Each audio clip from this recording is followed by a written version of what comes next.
అడుగును వాటికన్నా ఎక్కువగా దేవుడు హన్నాను బలపరిచినట్టుగా లేఖనాలు మనం చూస్తున్నాం. ఈరోజు what ever you want ask him. నీకున్న స్పిరిచువల్ నీడ్స్ దేవుణ్ణి అడుగు. నీకున్న ఆధ్యాత్మిక అవసరాలు ఏంటో ప్రభుతో చెప్పు.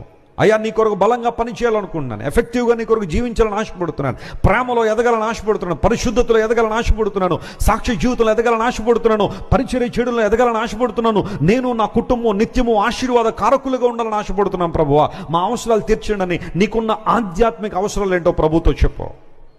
నీకున్న ఎమోషనల్ నీడ్స్ ఏంటో ప్రభుతో చెప్పు.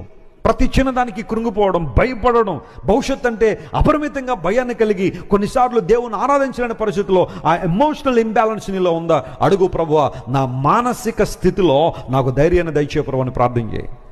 నీకున్న శారీరక అవసరాలు అడగడం తప్పేం కాదు. ఒక ఉద్యోగం కావాలా అడుగు, ఒక వ్యాపారంలో అభివృద్ధి కావాలా దేవుణ్ణి అడుగు, ఉద్యోగం జరిగించడానికి కావాల్సిన జ్ఞానం నీకు కావాలా దేవుణ్ణి అడుగు. ఆ తర్వాత ఒక వీసా కోసం ప్రార్థన చేస్తున్నావా, యూ కెన్ ఆస్క్ గాడ్. ఒక ఇంటి కోసం లేదా ఒక వివాహం కోసం, బిడ్డల కోసం నువ్వు అడుగుతున్నావా, whatever you ask in the name of Jesus, the Bible affirms that God gives us answers.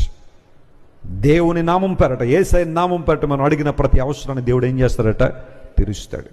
ఇదే విశ్వాసం మనకుంది, ఇదే నమ్మిక మనకుంది. దేవుని కార్యాలు స్పష్టంగా జరుగుతాయి.